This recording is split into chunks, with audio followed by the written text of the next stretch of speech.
Mais je suis ravi de t'accueillir. Avant de parler de ce livre, Un croque-mort à côté de ses pompes, je te propose qu'on fasse connaissance. Et comme ça, les gens qui nous écoutent peuvent participer avec nous. Ok, Avec oui. ce portrait chinois littéraire que le monde entier nous envie. N'hésitez pas dans le chat à mettre vos réponses si vous ne l'avez pas fait tout à l'heure. Ou si vous avez changé d'avis, vous pouvez. Hein. Et toi, Bruno, si tu étais un livre de chevet, est-ce que tu pourrais en choisir un? Et pourquoi, en quelques mots? Mais choisir, c'est un peu difficile pour le moment parce qu'en fait, je suis pour l'instant en train de lire uniquement des romans d'auteurs belges. Pour la bonne et simple raison que voilà, bon, moi je suis un nouveau romancier ici après une carrière d'enseignant. Et donc j'ai découvert comme ça des tas d'amis qui écrivent, des amis belges. Et donc j'ai une palle énorme, enfin un peu comme tout le monde, mais uniquement pour l'instant avec des auteurs belges qui sont un peu mes compagnons d'armes, donc qui sont un peu comme moi, pas véritablement très connus. Mais je trouve qu'ils écrivent des choses super intéressantes. Et alors ce qui est génial, c'est que tu te retrouves quand même un petit peu chez toi, des paysages que tu connais, des noms de villes qui résonnent, tantôt à Liège, tantôt à Sydney, et c'est gai, quoi. Voilà, donc mon livre de chevet, pour l'instant, c'est le roman d'un auteur belge. Il y en a des tailles, pas les uns après les autres, mais j'en reste là pour l'instant. À mon avis, le Belge Kili va être très content d'écouter cette réponse. Ouais, Si tu étais un format, autant et que le tout... belge me lise alors. Mais je pense que tu es sa lecture en cours, Ah, figure-toi. Il nous l'a dit tout à l'heure, ben oui. Si tu étais un format entre le poche, le grand format, e-book, audio, bande dessinée ou autre chose. oh, bah, écoute, j'aime beaucoup le format de mon éditeur qui, en plus, euh, écrit grand, il fait des espaces, donc il me fait 360 pages, là où un autre en aurait peut-être fait 250, donc c'est super agréable à lire. J'ai une amie qui ne lisait que sur liseuse, je lui ai montré, elle m'a dit ouais, ça c'est super facilement, c'est écrit grand. Donc pour moi, c'est le format idéal et autant rester là, quoi. Alors Zut demande où tu habites, si c'est pas top secret, bien évidemment. Non, j'habite Sart-Bernard, donc c'est en dessous de Namur, en allant vers Ciney, vers les Ardennes, quoi. Tout près de Namur, c'est une très très belle région, Sart-Bernard. Et tu étais une maison d'édition, on a parlé d'Ève de Ville, c'est une de mes questions, hein, mais je vais y revenir tout à l'heure dans notre petite discussion. Si tu étais une maison d'édition, Mais écoute, franchement, moi, je prends de ville que je viens d'apprendre à apprécier. J'ai rencontré là un couple d'éditeurs vraiment passionnés. Et donc, des gens passionnés, pour moi, sont véritablement passionnants. Humainement, bon, c'est des rencontres qui sont très, très riches. Moi, je trouve personnellement qu'ils soignent leurs auteurs aux petits oignons. Donc, mon éditeur, en plus, est un infographiste. Donc, régulièrement, il te relance, il te fait une petite pub, il te met en scène. C'est très, très amusant. Et alors, surtout, enfin, en ce qui me concerne, ils ont énormément d'humour. Je dis ça parce que, personnellement, on en parlera, mon mhm. roman est quand même basé sur de l'humour.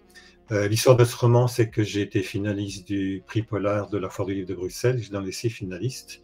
Et donc, c'est vrai qu'au départ, tu es super content parce que ce soit des retours des premiers lecteurs.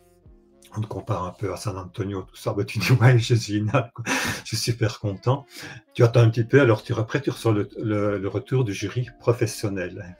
Bon, là, c'est un peu différent, évidemment. C'est des gens qui ont lu énormément de choses.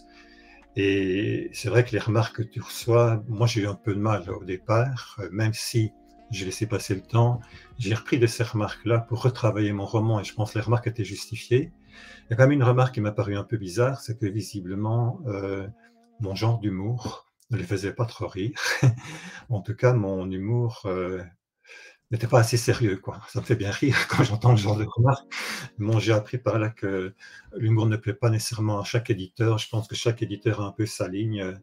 Et voilà, donc maintenant, cette maison d'édition dont je parle, là, avec Frédéric Deville, c'est vrai quand on est en salon, quoi, mais on s'amuse, on se marre, on raconte des blagues, il y a le côté humain, le partage. J'adore. Tant que je peux rester là, je reste là. Tant qu'il veut bien de moi, évidemment, hein, parce que, Mm. évidemment, chaque fois d'autres projets. Et puis beaucoup de bons livres chez lui. Moi, Oui, je le dis régulièrement parce que les chroniqueurs sur cette chaîne en ont parlé aussi, avec par exemple un livre de Marc Megang. Il y a le ouais, tien ce soir qu'on peut mettre à l'honneur, et c'est pas pour te faire plaisir. J'ai vraiment adoré le livre et je pense que c'est un éditeur qu'il faut surveiller de près.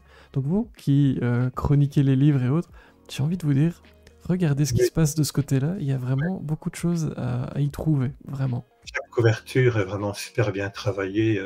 Chaque couverture est en soi un chef-d'œuvre. Ici, j'ai un dessin d'Oustal, mais pour d'autres collections qu'il fait, les photos sont vraiment tip-top, bien choisies.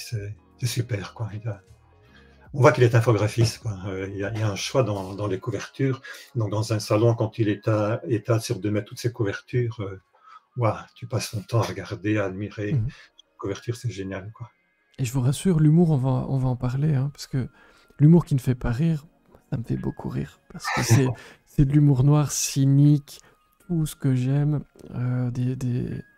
du jeu avec les mots aussi, que tu utilises très très bien. On va en parler évidemment dans les questions tout à l'heure. Si tu étais un rayon dans une librairie, lequel serais-tu? Écoute, je vais enfoncer le clou, hein. Je vais être un rayon littérature belge parce que je me promène dans les librairies, parfois même Namur.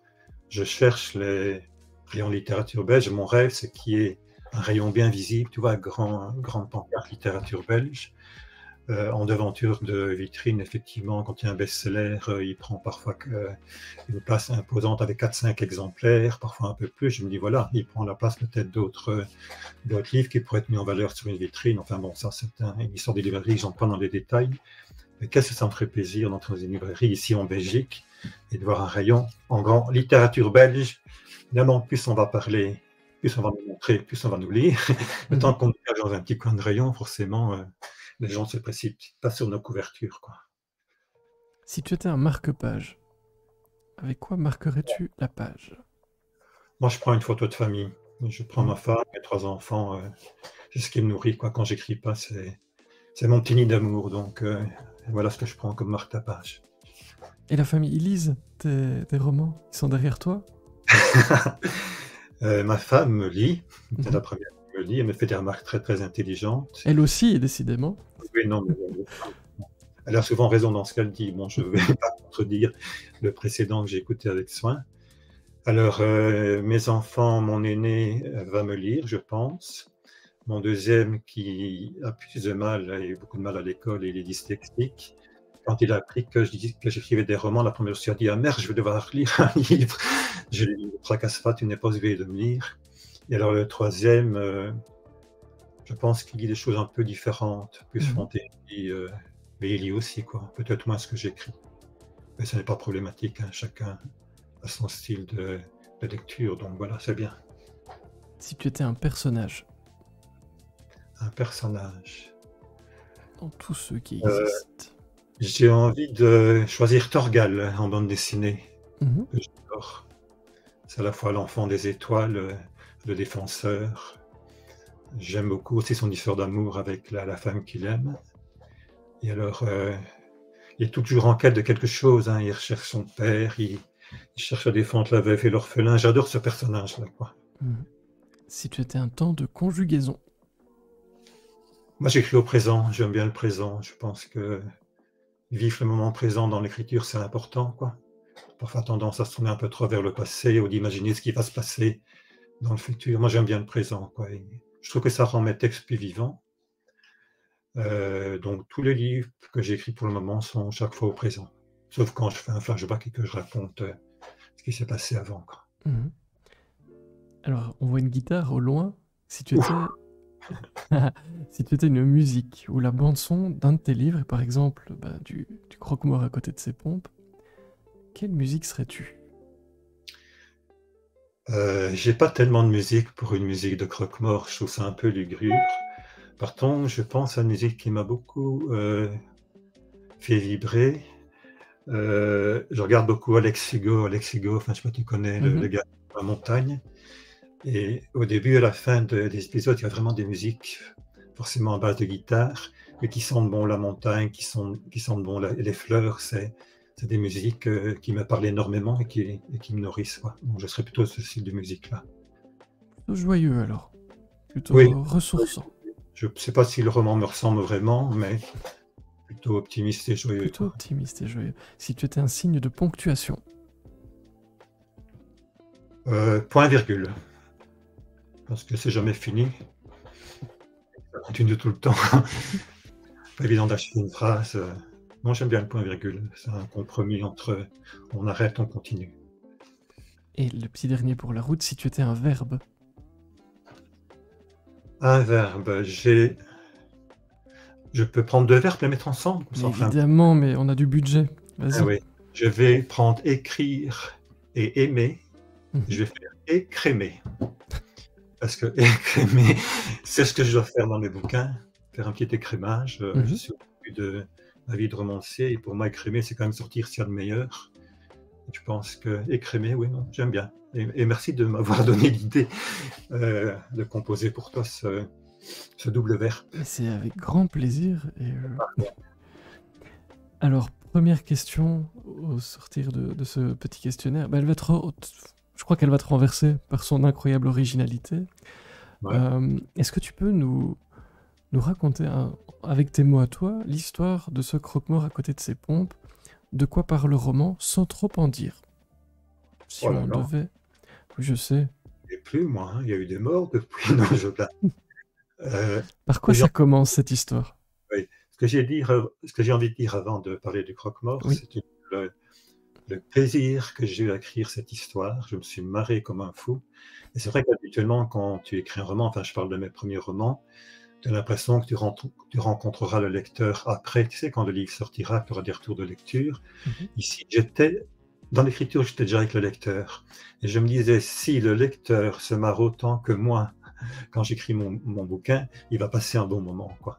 Et c'est vrai que j'ai spécialement soigné l'humour, les jeux de mots. D'ailleurs, j'ai complètement épuisé mon stock de jeux de mots. Il va falloir que je réassortisse dans les mois qui vont suivre. Enfin, ça vient en observant et compagnie.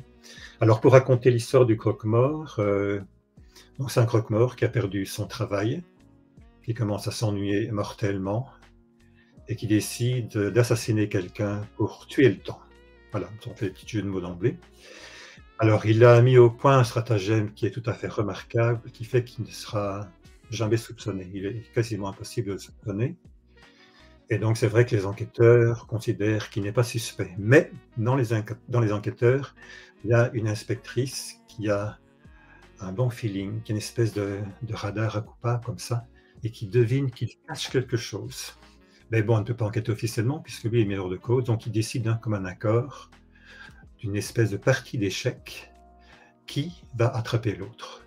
Alors elle veut seulement attraper le coupable parce que c'est son métier, et lui il se dit, mais finalement, si on met hors de cause trop rapidement, je vais de nouveau m'ennuyer comme avant, donc un petit jeu d'échecs avec une policière qui en plus est assez jolie, ça va m'amuser, quoi. Donc il adore l'idée que la police va le frôler, et il va essayer de rendre coup pour coup. Donc le livre est une longue partie d'échecs dont je ne dévoile pas évidemment le final, mais chacun se rend coup pour coup. C'est pas toujours très légal, mais ça donne de l'ambiance dans le roman, quoi. Et le titre est déjà une promesse en soi. Comment il est né, ce titre? Je me posais la question. Mais là encore, hein, je parle d'un éditeur qui est humainement très intéressant, donc on passe une soirée avec lui et on cherche un titre jusqu'au moment où on est d'accord un peu tous les deux. Mhm. Les premiers titres auxquels je pense peuvent marcher. Alors on constate qu'ils sont déjà souvent utilisés parce que dans le roman policier, dès que tu mets meurtre, tu as 10 000 titres avec meurtre. Et alors finalement, on a parlé du croque-mort, on a parlé des cercueils, des pompes, et le titre il est né. Est-ce que c'est Frédéric qui l'a trouvé, ou moi, ou tous les deux? Enfin bon, c'est une espèce de discussion très agréable. Je dois dire qu'au début, j'ai du mal à me faire à ce titre-là. J'en avais un autre en tête, enfin un peu comme pas mal d'auteurs. Et donc parfois, je me réveille la nuit en me disant, mais qu'est-ce que c'est que ce titre? Il ne me convient pas. Mais rassure-toi, très vite, je me suis habitué au titre et au salon du livre, par exemple, beaucoup de lecteurs s'arrêtent devant le titre. Ils sont intrigués par le titre, donc ça fait partie un petit peu de ce qui accroche au niveau du roman. Mhm. Alors, tu parlais de ce personnage, Monsieur Delvaux, Patrick Delvaux. Un monsieur tout le monde en apparence, j'insiste sur le en apparence, mais qui va se révéler et se faire vivre finalement des moments peu communs. C'est lui le héros dont tu rêvais, comme je le décris là. Comment est-ce que tu l'as imaginé et construit pour le coup, quand tu t'es dit je vais partir sur ce croque-mort qui s'ennuie? Mais franchement, je pense qu'un des grands plaisirs de l'écriture, c'est que tu peux te projeter dans des personnages que tu n'es pas. Et là, j'ai un personnage qui est complètement froid et cynique. Je pense qu'il ne me ressemble pas. Peut-être certains diront, mais si tu as un côté un peu cynique, c'est possible. Et alors, comment est-ce qu'il est né? J'ai du mal à te le dire, parce que finalement, l'imagination travaille énormément. Et moi, en général, je ne suis pas quelqu'un qui cause énormément dans les groupes, mais j'observe énormément. Et donc, j'ai l'impression que chaque personnage peut être un roman. Alors, est-ce que j'ai rencontré un jour un personnage comme celui-là? Peut-être. Je sais bien que dans ceux qui travaillent avec lui, notamment le Sébastien qui travaille à la morgue, j'ai un croque-mort dans mes amis qui m'a inspiré. Évidemment, je ne suis pas sûr qu'il soit au courant. Je ne suis pas sûr Maintenant, il l'est. qu'il est peut-être, s'il nous écoute, on aura peut-être une explication avec lui un jour. Mais c'est difficile de dire comment l'imagination travaille. Donc, tu te projettes dans un personnage. Au début, d'ailleurs, moi, je ne sais pas où mon personnage va m'emmener, quoi. Je crée un personnage. Puis j'attends un petit peu qu'il prenne vie devant mes yeux. J'ai souvent comparé mes personnages à mes enfants qui grandissent. Tu vois, tes enfants deviennent des ados, puis parfois tu rêves un peu qu'ils vont faire ça, qu'ils vont faire ça. Mais eux, ils prennent leur route à eux et ils prennent des chemins auxquels tu t'entendais absolument pas, quoi. Et moi, mon expérience, c'est que mes personnages, ils m'échappent. Je ne sais jamais où ils vont aller. Je les crée, je leur donne vie. Si je leur donne vraiment vie, ils doivent pouvoir prendre leur autonomie et partir où ils veulent, quoi. Et ça, c'est l'expérience que je vis avec mes personnages. Et en même temps, tu le disais tout à l'heure, tu écris au présent. Alors on va en parler un peu plus loin, mais tu écris à la première personne du singulier au jeu. Ça veut dire que tu campes très très fortement un personnage, mais qui ne te ressemble pas, ou en tout cas a priori qui ne te ressemble pas. Est-ce que c'est paradoxal ça? Ça doit pas être un exercice facile d'être en jeu sur un personnage qui est avec des caractéristiques qui finalement sont assez éloignées de ce qu'on est. Oui, bah peut-être que finalement tu essaies de te projeter dans quelqu'un que tu n'es pas pour voir où ça va te mener.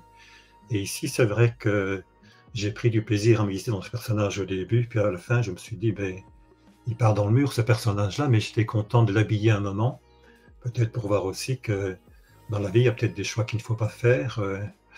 Là, je pense que dorénavant, je ne pense pas que je vais tuer quelqu'un un jour, par exemple. J'ai vu que ça ne conduisait pas à un épilogue très heureux. Enfin, je blague, mais en même temps, c'est le plaisir, c'est de se projeter dans un personnage qu'on n'est pas et tâter un peu une autre vie. Je pense qu'un écrivain, il a plusieurs vies, quoi. Il a la vie de ses personnages et c'est ça qui est intéressant aussi. Alors, on en parlait avec Nicolas Nuten juste avant pour créer les personnages, notamment dans la police. Il a fait appel à des experts, donc, dont c'est le métier. Toi aussi, tu as cette policière un peu acharnée comme ça, qui lutte avec le croque-mort, Patrick Delvaux. Est-ce que tu t'es renseigné aussi? Tu as fait des recherches par rapport à comment travaille la police? Est-ce que tu as été sur place? Est-ce que tu as été faire des enquêtes? On ne sait jamais, hein. Comment ça s'est passé au niveau de ce travail-là? Je suis un peu fan de séries policières qui me nourrissent énormément.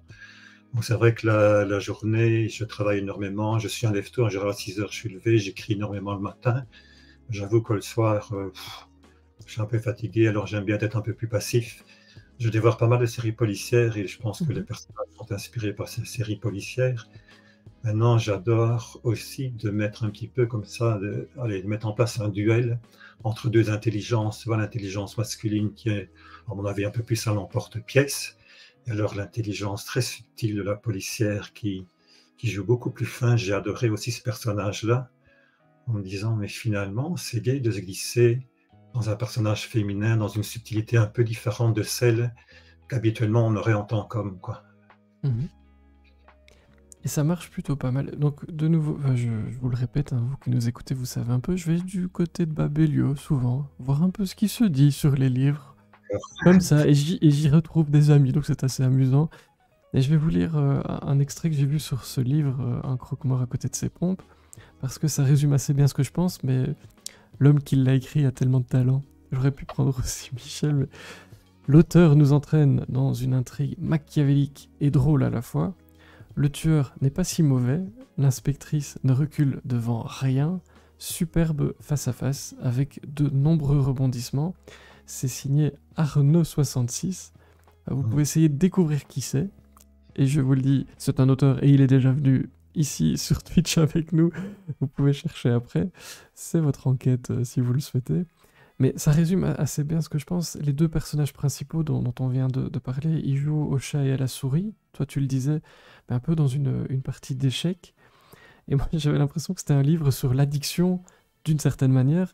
C'est la soif de relancer la partie sans arrêt. C'est ton côté joueur, ça, c'est le côté joueur de quelqu'un qui crée une histoire, qui Ah, apparaît. et il m'apprend des choses sur moi-même, donc c'est une mission Peut-être. très intéressante. Ah, c'est une hypothèse, Non, cher non, mais professeur. c'est intéressant ce que tu dis. Euh, Honnêtement, le premier roman que j'ai écrit a été refusé et on m'a dit, voilà, ça manque un peu de suspense, on s'ennuie dans le premier chapitre. Et donc, le premier qui a réellement été édité, je me suis un peu amusé, un peu de ces 6 séries américaines, à relancer à la fin de chaque chapitre Mhm. un petit suspense pour qu'on ait envie de passer à l'épisode 2 et compagnie. Peut-être que c'est ça le jeu auquel je joue. Comme c'est vrai que j'aime bien un rebondissement, suivi d'un rebondissement. J'ai l'impression que ça permet au roman de tenir un peu plus en longueur, parce que mon intrigue en soi, si je ne vais pas la faire durer, en 2 chapitres, c'est terminé, quoi, tu vois. Qu'est-ce qui fait qu'on a un roman qui tient? C'est que tu as des rebondissements dans ton intrigue. Quand j'en ai cours, j'explique à mes élèves, je faisais un schéma actentiel, un héros partait en quête d'un objet. Je dis, bon, si le héros il part en quête d'un objet, premier chapitre, et qu'à la fin il trouve l'objet, vous terminez votre bouquin. Et voilà, donc il faut absolument vous créer, en cours de votre intrigue, ce qu'on appelle des adjuvants, des opposants, pour faire durer l'intrigue.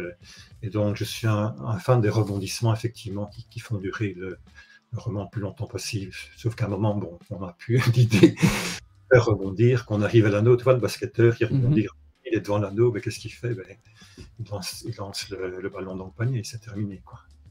Tu es un joueur d'échecs, toi? Je me posais la question. J'ai beaucoup joué, notamment avec mon frère, qui me battait quasiment tout le temps.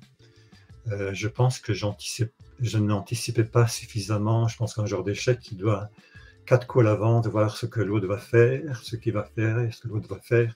Moi, je suis un peu trop dans le moment présent pour anticiper aussi loin. Comment ça m'énervait de me dire, mais qu'est-ce qu'il va faire? Voilà, j'avais l'impression qu'il fallait absolument que je cerne le joueur, toi, que Mhm. je comprenne comment il fonctionne, mais j'aime bien le mystère de l'autre, donc je ne suis pas un très bon joueur d'échecs, mais j'y ai joué suffisamment pour que ma petite intrigue tienne la route, quoi. Petite intrigue oui, qui tient la route, qui est Ouais, plus ouais. qu'une petite intrigue, qui se lit très très vite, mais ça, on y reviendra. Les personnages dans cette partie d'échecs, ils ont un plan, tu en as un peu parlé. Mais toi, est-ce que tu en avais un au moment d'écrire? Ou pas? Ça va certainement surprendre pas mal de gens, mais bon, c'est mon 4e roman, je sais comment je démarre, je ne sais pas où je vais. Les personnages me prennent la main, je me laisse joyeusement porter par eux. Mhm. Et ce qui est gai, c'est que je suis quasiment dans le même état que le lecteur dans le premier chapitre. Je démarre le bouquin. Je ne sais pas du tout. J'ai bien une idée, forcément, mais je savais comment le meurtre allait être commis. J'avais une idée de la façon dont ça se passait. Quand la police vient interroger le suspect, je ne sais même pas au départ qu'il va y avoir une inspectrice. Elle s'amène, je ne sais pas pourquoi elle s'amène, Mhm. que j'ai vu pas mal de duos dans les enquêtes policières que je regarde. Il y a souvent d'ailleurs, de plus en plus, un meurtre à ceci, meurtre à cela, un monsieur, une Mhm. madame. Voilà, j'ai fait venir et dès qu'elle est entrée dans la pièce, j'ai senti qu'elle avait quelque chose de particulier. Pourquoi? C'est le mystère de la création, je pense. Et si je résume, en gros, tu te sers de ce que tu aimes et tu te dis, voilà ce que j'aime quand je lis, quand je regarde une série. Donc, je prends les ingrédients, je les mets à ma sauce, parce que ça reste à ta sauce, bien, Ouais, bien ouais, clairement. C'est intéressant aussi de voir que la partie d'échecs se joue avec toi-même aussi, j'imagine alors, au moment de te lancer là-dedans. Tu sais pas où ça va mener et quel roi va tomber. c'est ça qui est super gai, je pense. Je reprends toujours l'image de mes enfants, de mes ados qui sont partis, tu vois. Ils ont fait leur vie, on leur a donné vie un jour, puis Mhm. un jour, ils prennent leur vie en main, ils nous échappent complètement. Donc on peut s'en tracasser en disant, ouais, mais j'aurais préféré que mon fils fasse ceci ou fasse cela. Et en même temps, quel bonheur de voir qu'ils sont autonomes, qu'ils ont choisi un chemin auquel tu ne pensais pas, mais qui leur fait plaisir. Donc je crois que mes personnages, ils ont pris la route qui leur convenait le mieux, mais tant mieux pour eux, quoi, hein. Enfin, j'ai l'impression qu'ils sont assez cohérents dans les choix qu'ils ont faits. Moi, j'ai l'impression d'être à l'écoute de ce qu'ils me disent et que ça m'est arrivé de barrer complètement des chapitres. J'écris un chapitre complet, puis à la fin, le personnage me dit: «Écoute, non, je ne vais pas faire ça». tu m'as pas bien cerné, tu peux gommer tout ton chapitre. C'est un chapitre complet, quoi. Tu vas passer plusieurs jours à écrire et tu comprends alors qu'il faut partir dans une autre direction et l'autre direction, elle convient parfaitement et là, le personnage te fait un petit clin d'œil, clic, en disant: «Ouais, tu comme-tu où je voulais aller, c'est super». Il y Enfin, a moi, du je l'ai. il y a du découragement parfois. C'est parce qu'on quand on lit, ça a l'air facile. C'est comme quand on mange un bon plat et que tout a l'air facile et qu'en fait, quand vous avez pris tous les ingrédients séparément et que vous avez regardé la table, vous avez dit: «Ouh là là, ça va être compliqué». Est-ce qu'il y a des moments où justement ça c'est compliqué de les cerner, où tu dis: «Ouf, j'y arriverai jamais, je comprends pas» ou «Je vais dans une mauvaise direction»? Tu as des moments de doute? Des moments de doute, non, mais j'ai des moments de non-écriture, donc ça veut dire que j'écris 4-5 chapitres, puis après à ce moment-là, j'ai plus d'idées pour continuer. Alors là, j'écris dans ma tête. Donc au moment du Covid, je tournais en rond autour de ma maison, je faisais plusieurs fois le tour. J'adore me promener, en promenant dans les bois, faisant du VTT, tout ça, tu laisses un peu le roman et alors quand tu le reprends, tu as l'impression qu'il y a des choses qui démarrent, que tu t'es nourri un petit peu de la nature est pour moi est très nourrissante, hein, les bois, les champs. Je vis dans un village bucolique, je promène mon chien tous les jours, donc je traverse des endroits où il y a des champs, je traverse des bois, je traverse, des endroits où d'autres chiens me saluent à travers le grillage ou m'aboient dessus, ou des gens que je rencontre avec qui je parle.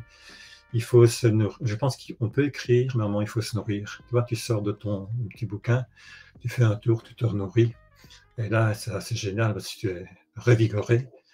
Un petit peu comme si tu avais pris des vitamines, quoi, les vitamines nature. Moi, j'adore les vitamines nature. Un conseil pour les jeunes et les moins jeunes qui se lancent dans l'écriture? Moi, c'est Ouais, ce que je dis toujours: «Vivez», sinon vous n'aurez rien à raconter, c'est très compliqué.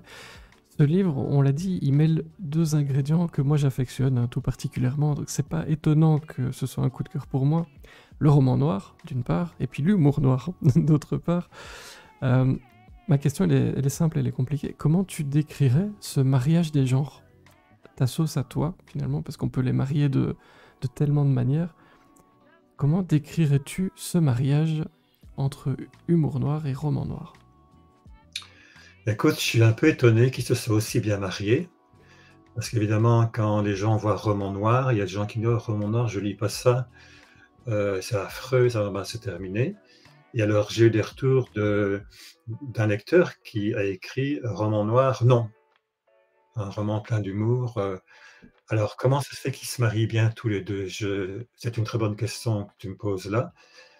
J'ai l'impression qu'on peut rire de choses un peu noires, un petit peu comme si on voulait les exorciser. Donc ici, forcément, mon roman est un grand jeu, donc on joue, les personnages jouent l'un avec l'autre, on joue avec la mort.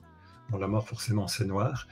Est-ce qu'on ne veut pas rire de la mort pour l'exorciser? C'est peut-être ça qui plaît tellement, c'est que cette mort qui nous fait peur, hop, on s'en moque, tu vois? C'est un petit peu comme si on ironisait à son propos et je pense que ça peut plaire. Dans l'humour noir, il y a quelque chose qui est, oui, qui a de l'ordre de l'exorcisme.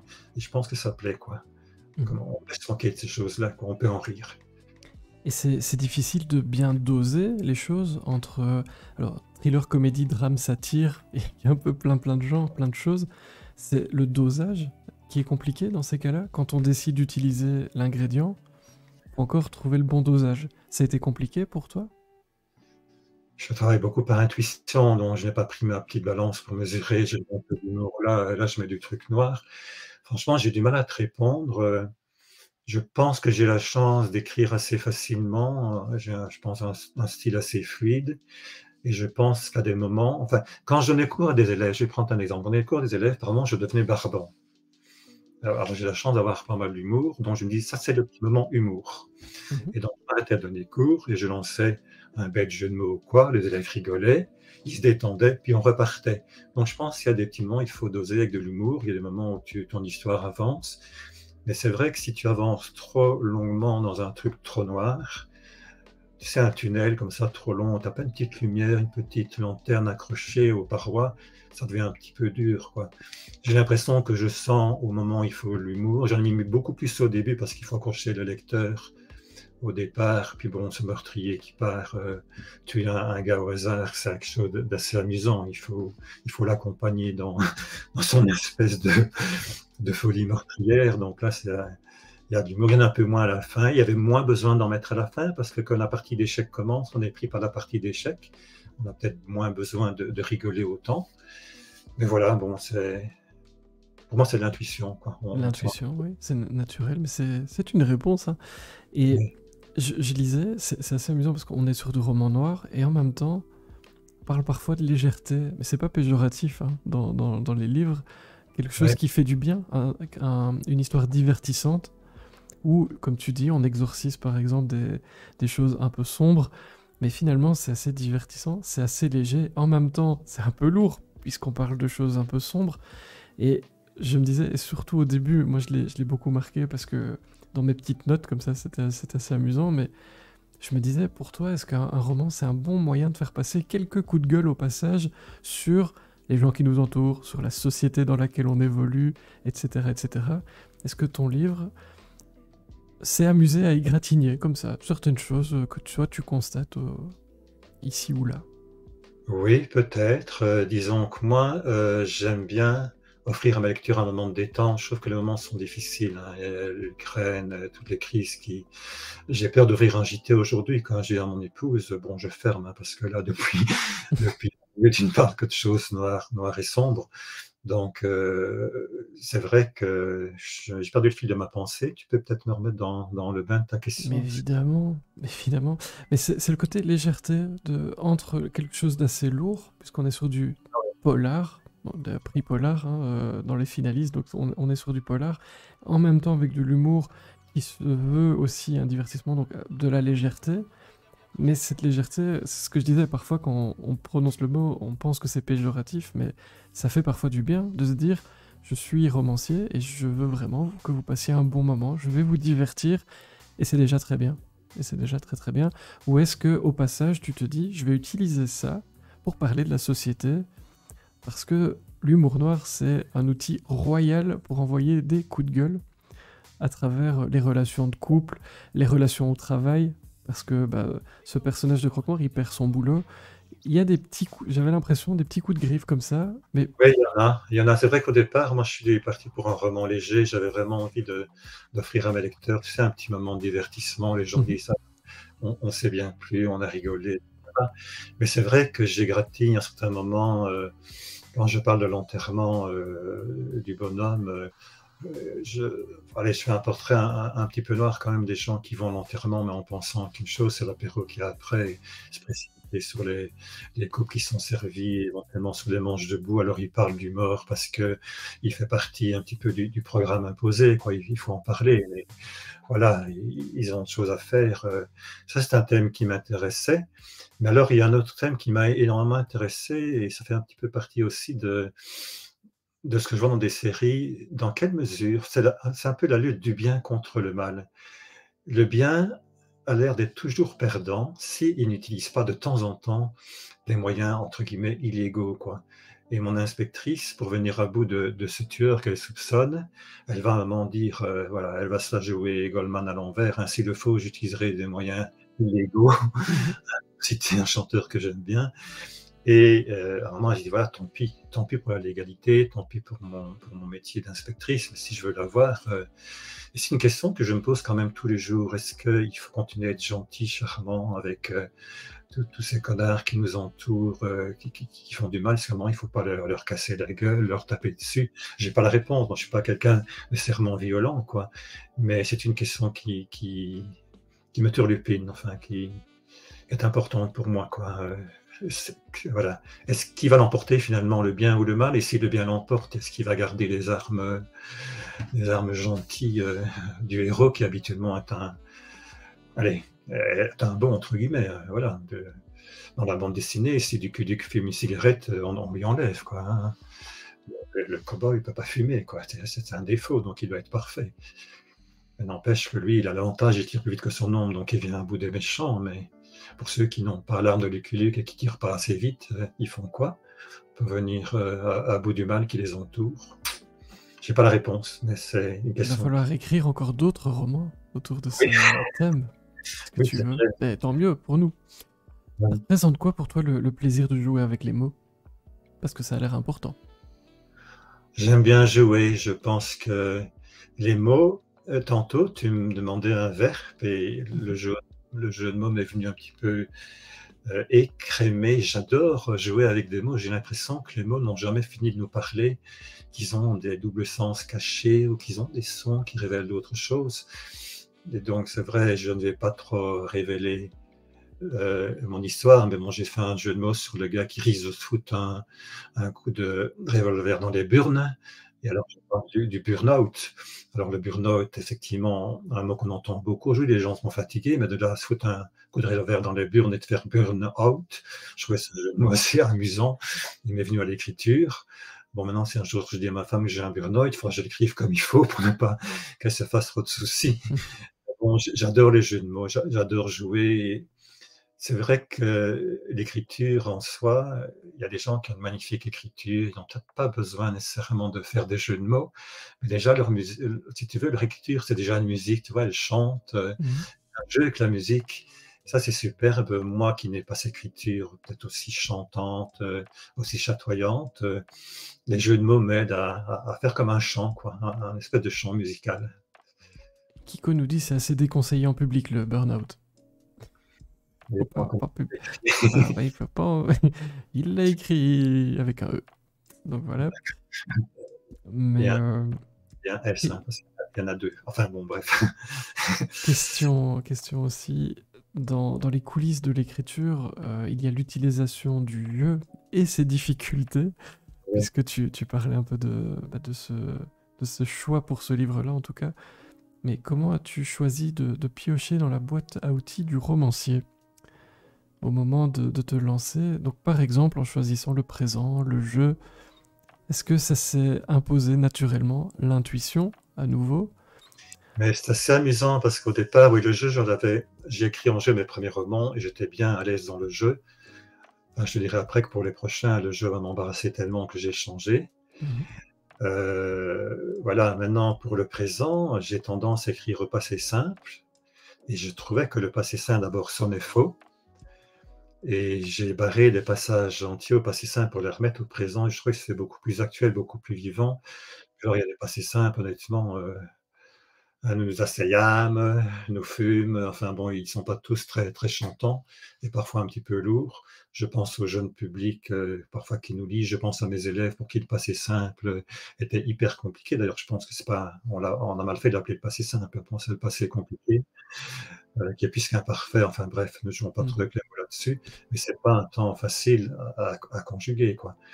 Alors, ce fameux jeu m'a bien servi, mais dans les prochains romans, j'ai eu l'occasion d'écrire un roman qui est terminé en il, et j'ai découvert quelque chose de formidable, c'est que je pouvais déplacer ma caméra à gauche, à droite, partir dans des lieux différents, rentrer dans la psychologie d'autres personnages, et je pense que pour l'instant, je suis parti pour écrire en il, parce que ça m'offre beaucoup plus de possibilités. Je pense qu'on a déjà parlé un peu de ça à deux et que tu ne serais pas, tu serais intéressé aussi peut-être par écrire en il éventuellement. C'est ce que j'ai commencé à faire, et pour vous qui écoutez, parce que quand on n'a pas l'habitude, on ne se rend pas toujours compte, c'est en le faisant qu'on se rend compte qu'on est bloqué.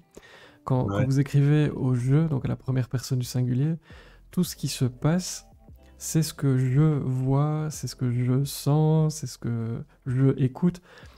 Tout ce qui se passe en dehors de ce champ-là, vous pouvez pas en parler. Et il se passe beaucoup de choses en dehors de ce champ-là.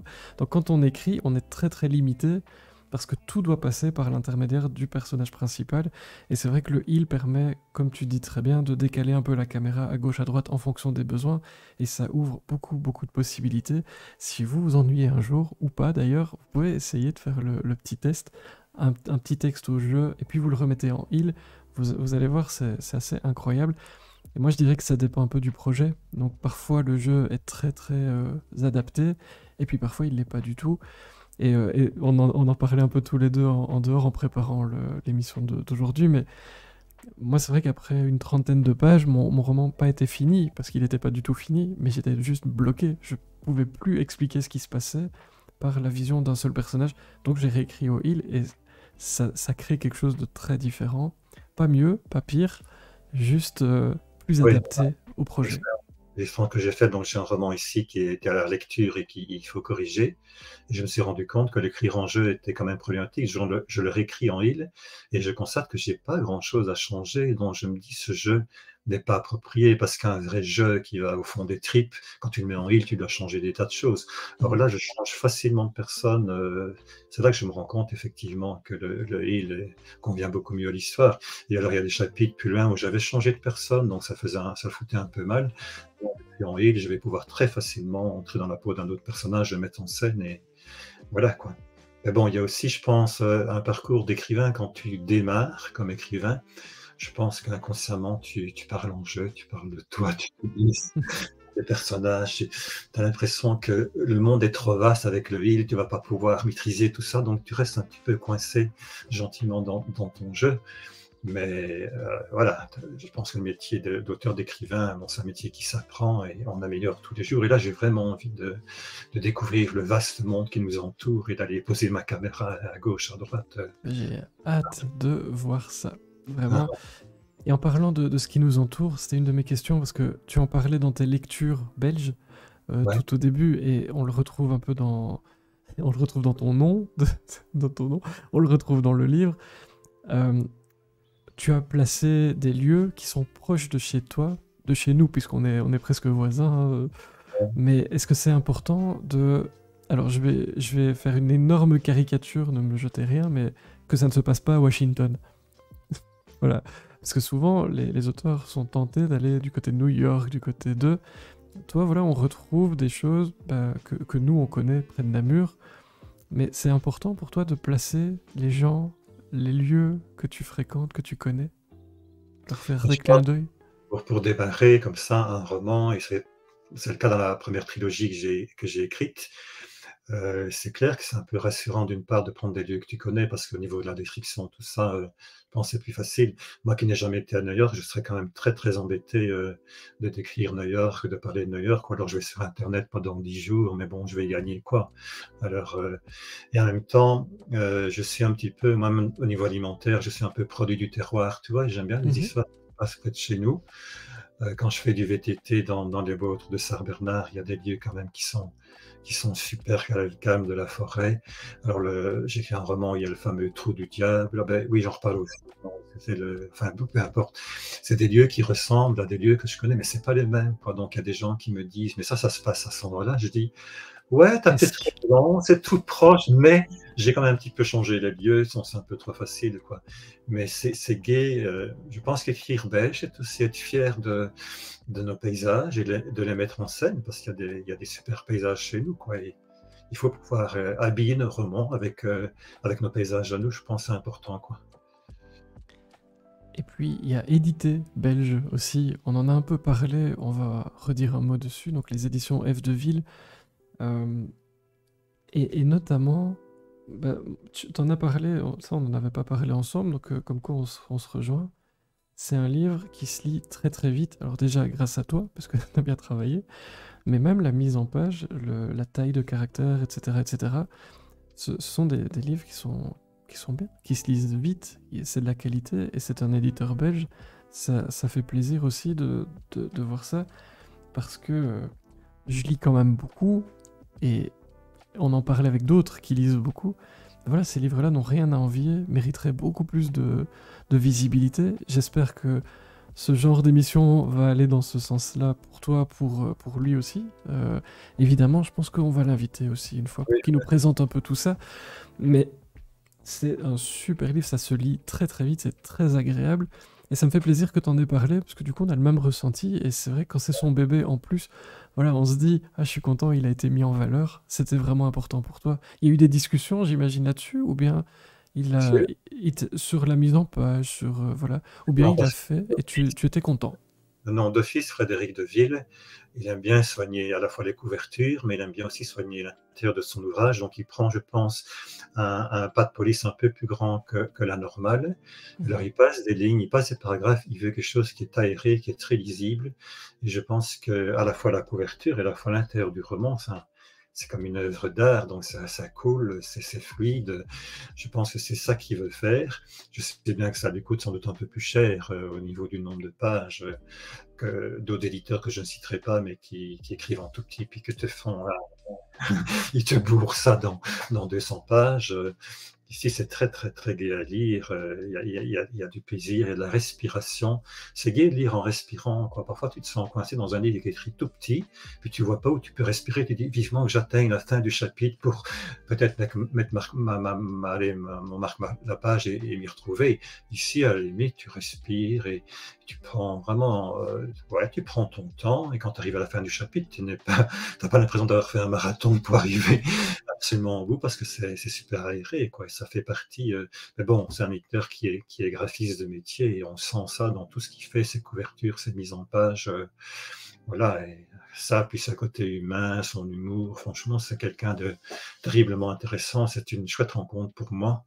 Lui et forcément son épouse, Cathy, avec qui j'ai même pu échanger plus en profondeur sur des thèmes parfois un peu plus lourds, qui pourraient faire l'objet de prochains romans, à condition qu'on accepte de se livrer un peu plus personnellement et qu'on ne se cache pas dans des personnages qui ne nous ressemblent pas, quoi. Mais ça, c'est un défi d'écrivain, quoi. Je connais des écrivains, après 20 romans, enfin, ils parlent d'eux-mêmes, de leurs blessures d'enfance. Je pense que Marc Mégagne, que tu as lu, voilà, il fait ça, c'est superbement bien écrit, mais le gars, il se livre, quoi. Il va au fond des choses, chapeau, il faut le faire. Hein. C'est quelque chose que tu aimerais faire et tu t'y es pas encore. C'est J'y un pense, but, quelque j'y pense, part?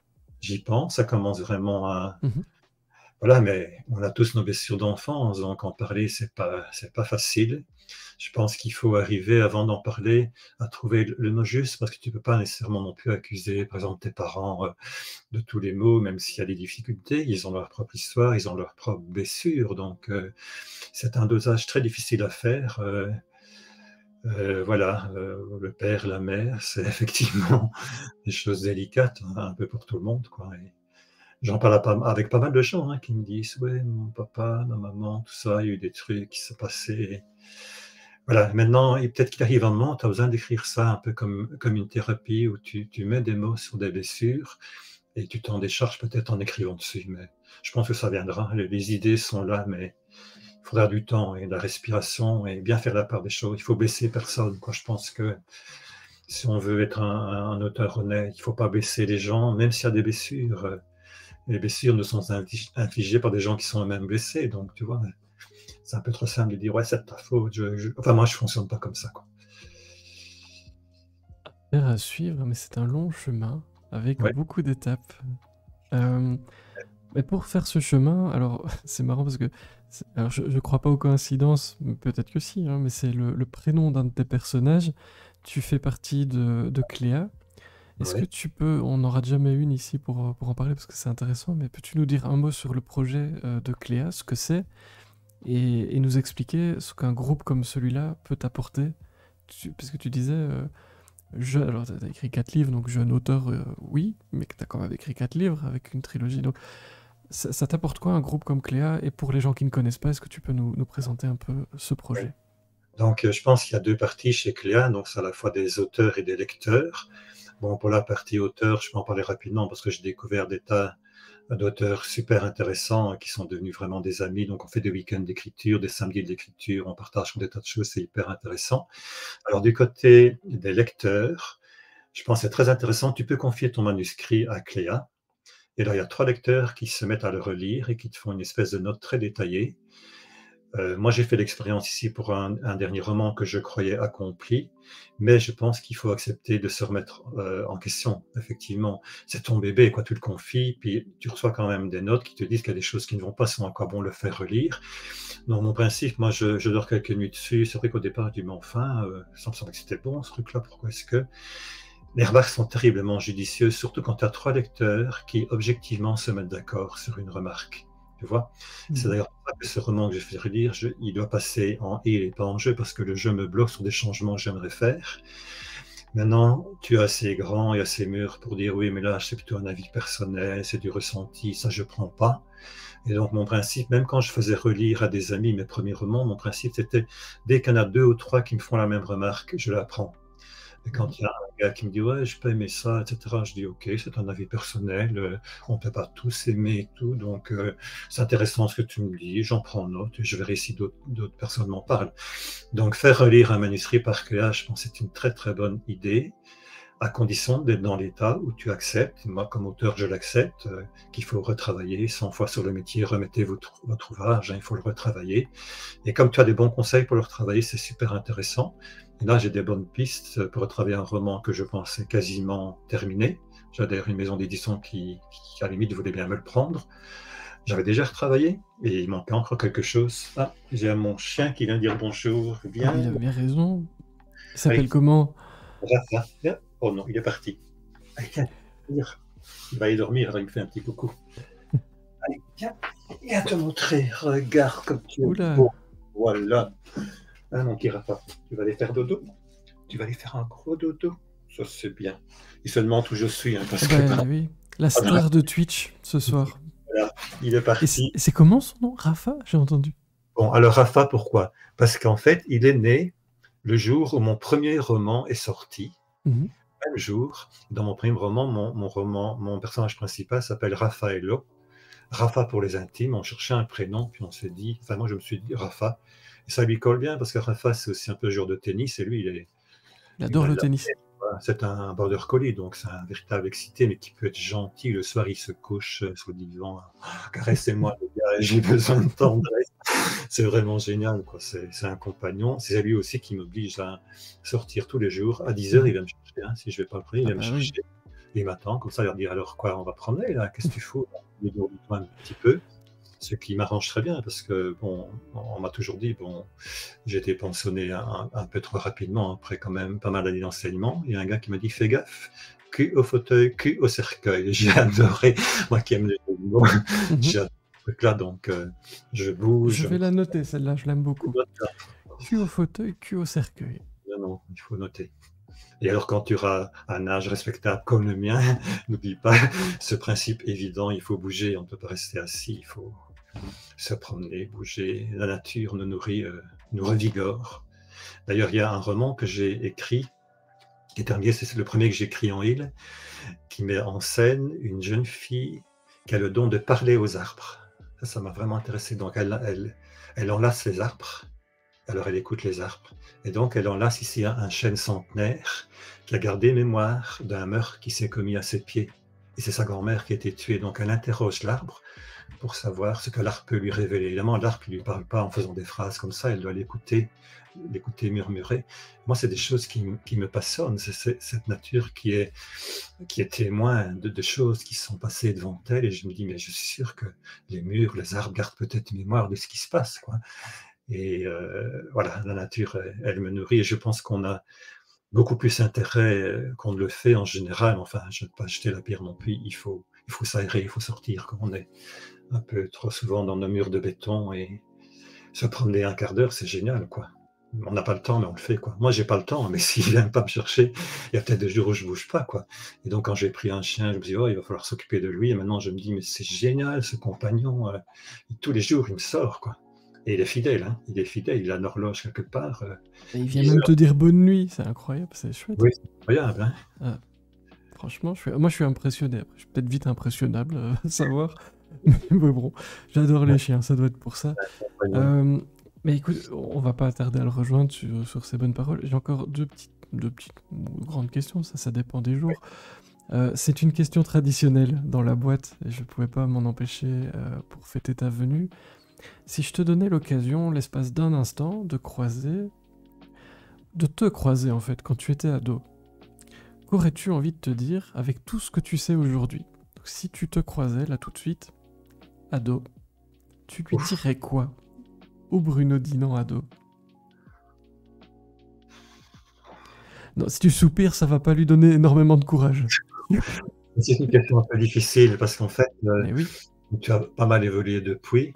Tu essaies de te remettre dans la peau de l'ado que tu étais. Moi, je pense que je n'aurais que des encouragements à lui donner en disant continue sur le chemin que tu as démarré. J'ai toujours rêvé d'écrire. Bon, j'écris un peu tard dans ma vie parce que comme enseignant, j'avais des tas de projets avec mes élèves. J'ai fait des films, des expos photos, comme j'aime bien la photographie, mais ça me prenait un temps de fou, quoi. quand tu as filmé, tu n'as rien fait, il faut monter les films. Donc le week-end, je montais les films pour montrer à mes élèves.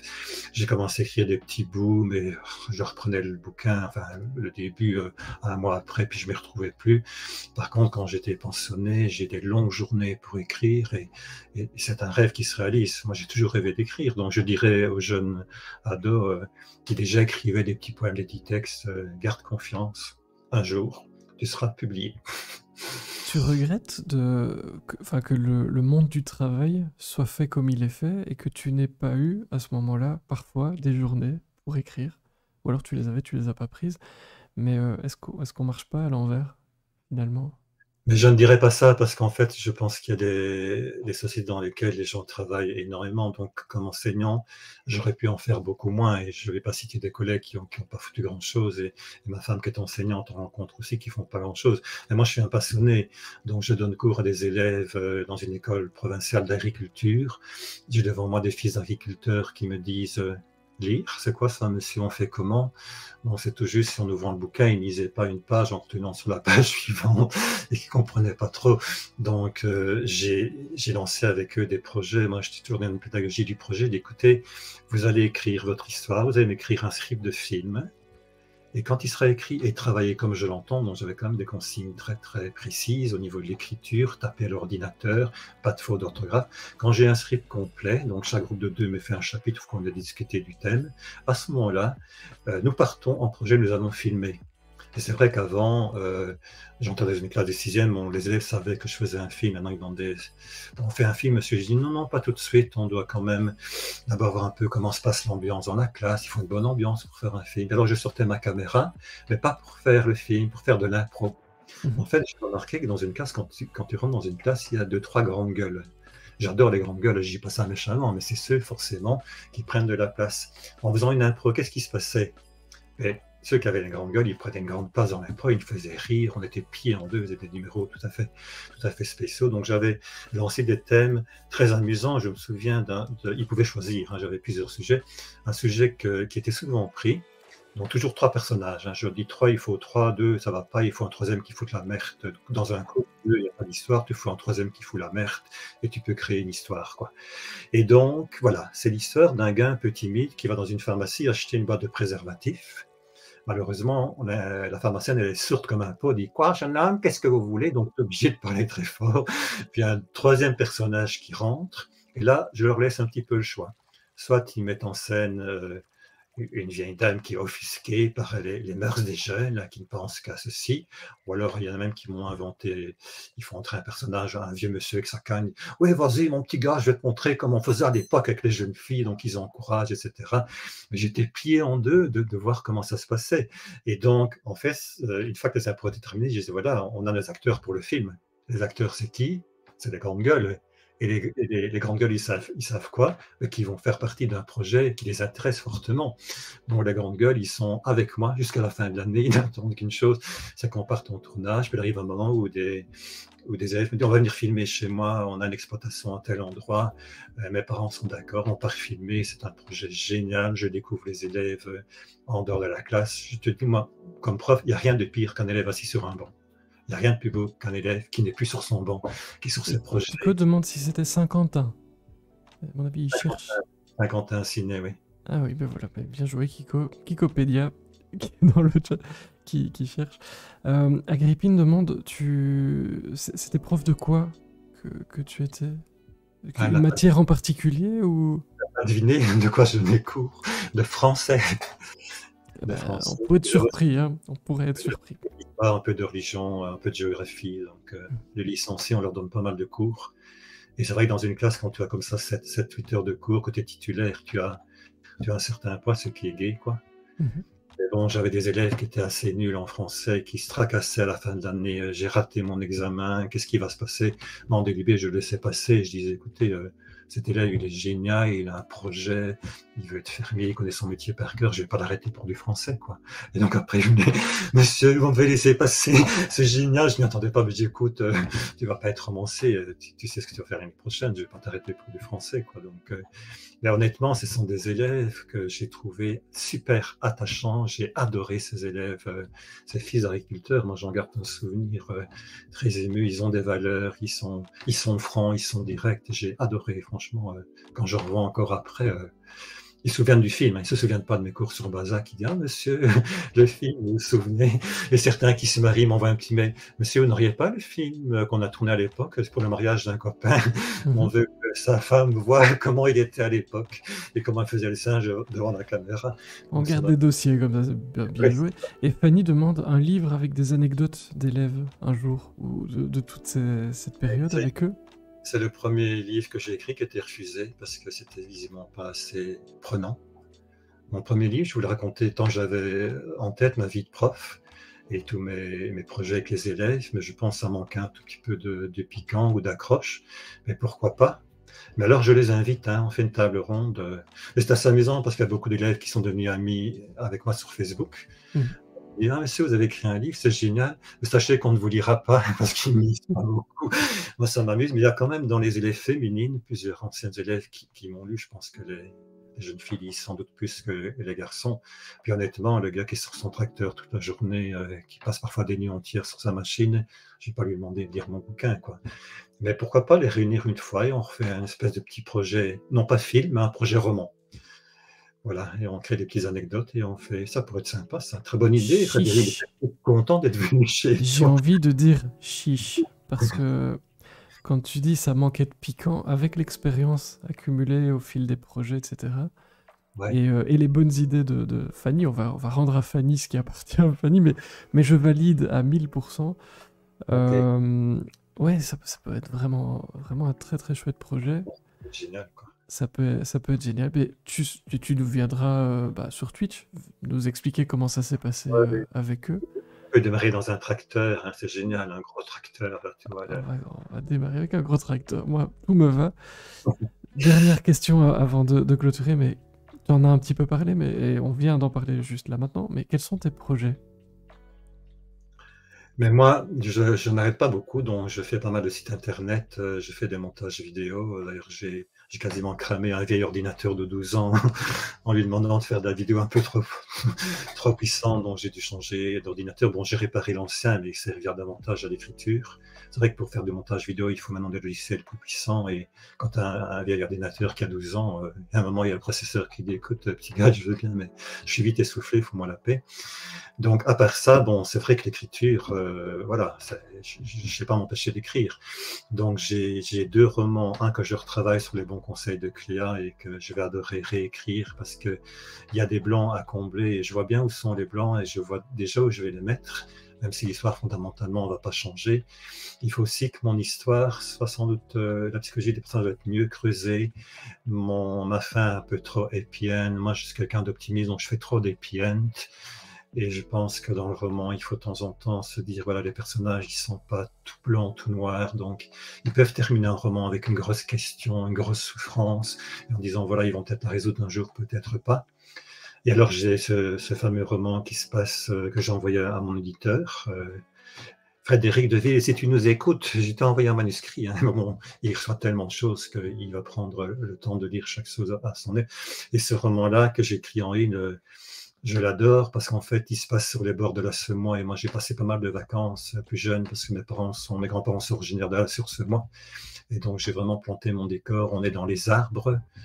Et alors, on est aussi dans des histoires de famille. Donc, j'ai mélangé les arbres de la forêt, les vieux chênes centenaires avec les arbres généalogiques pour montrer que parfois, dans un arbre, il y a des petits trucs qui ne vont pas. Et donc, je mets en scène un enfant réparateur qui, à un moment, doit faire autrement que ses parents, même si c'est difficile de prendre un autre chemin parce qu'il faut réparer quelque chose de cassé dans l'arbre. Tu vois, il y a une branche qui est malade. Et ça, c'est, voilà, donc ce roman-là, pour moi, est terminé et j'aimerais bien qu'il soit publié. On verra bien. C'est pas évident d'être publié. Alors, j'en ai un autre qui retravaille.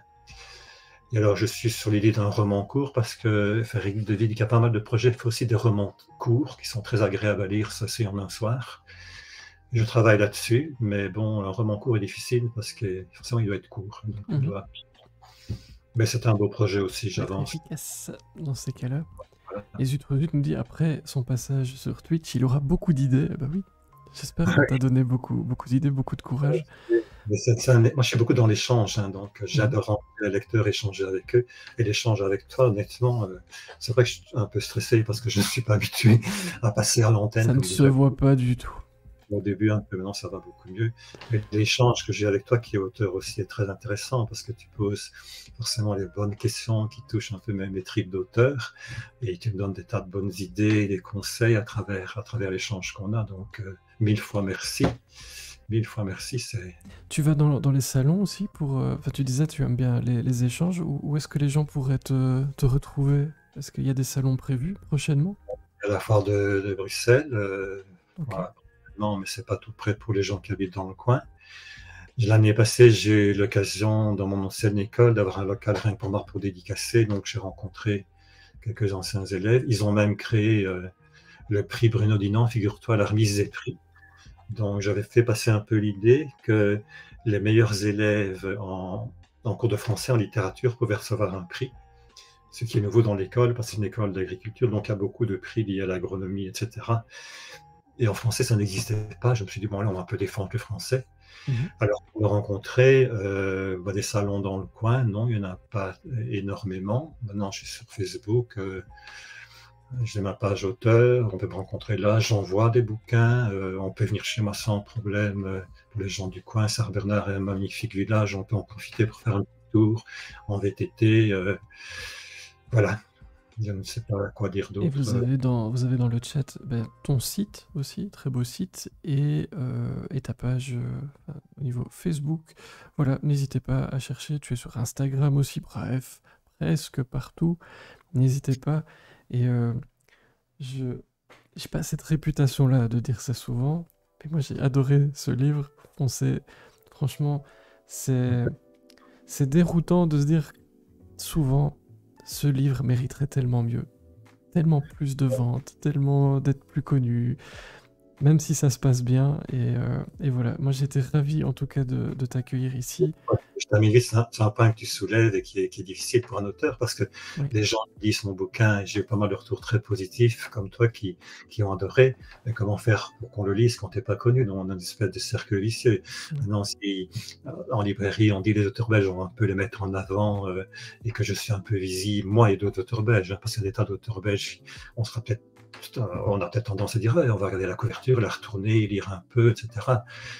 Voilà, ça c'est un peu l'avenir de la littérature belge. J'aimerais bien qu'on investisse un peu plus là-dedans, mais ça va se faire, je pense que ça va se faire.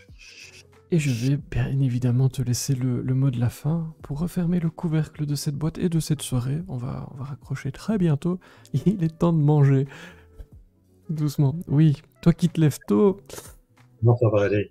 ça va Je vois, aller. Ben je oui, vois Rafa va te sauter dessus pour, pour te réveiller. Avec quoi souhaites-tu refermer le couvercle de cette boîte? Que souhaites-tu nous dire pour clôturer cette belle soirée en ta compagnie? Non, c'est qu'on avait prévu une demi-heure, on est quasiment à 1 heure. Je vois pas de quoi tu parles. Au départ, on avait prévu une demi-heure, je pense, non? C'est Oui. possible. Et donc, tu vois, ce qui est assez génial, Tu sais, c'est je que perds la tête, la journée était longue. rentre dans une rencontre, un dialogue où le temps il passe pas quoi. C'est ça qui est génial. Les plus beaux moments que j'ai l'occasion de vivre aujourd'hui, c'est quand tu es avec des gens que tu apprécies et le temps n'a plus d'importance. On est un peu dans un moment d'éternité. Tu vois, moi j'ai une vision un peu d'éternité où, allez, on parle d'éternité, parfois de vie éternelle. Je n'y crois pas trop au sens logique, mais si tu peux retrouver plus tard des gens que tu as adoré, que tu n'as pas rencontré, discuter avec eux, c'est ça l'éternité. Quoi. Le temps, il passe pas, tu discutes. Et voilà, ton émission, elle est géniale pour ça, parce qu'on vit des Merci petits beaucoup. moments d'éternité grâce à toi, et je te remercie 1000 fois d'avoir mis dans ma soirée un peu d'éternité. Bien, merci, ça me touche beaucoup. Et toi, merci pour ce livre. Tu seras toujours le bienvenu ici. J'irai faire un tour du côté de Sarre-Bernard que je connais bien. On ira se Ah oui, promener dans le bois, jouer un peu de guitare. Mais là, ok. je suis pas encore prêt. Il faut encore que je travaille un peu. Mais c'était un vrai plaisir de t'accueillir. Tout sera évidemment disponible en replay sur YouTube. Alors, Je vais peut-être aller dormir quand même aujourd'hui, mais je ferai au plus vite, c'est promis. C'était un vrai plaisir. Je vais un peu regarder vers qui on va aller faire un tour pour terminer la soirée. J'ai une vague idée. Euh, Puisqu'on en a parlé tout à l'heure, l'alchimiste des mots, Amélia, qui sera là en mars, le même jour que la comtesse se livre. Moi, je te dis au revoir. On va vite faire le tour du planning. Truc à faire. Et à très très bientôt, Bruno. Merci pour cette belle soirée. Un tout grand merci à toi et au plaisir.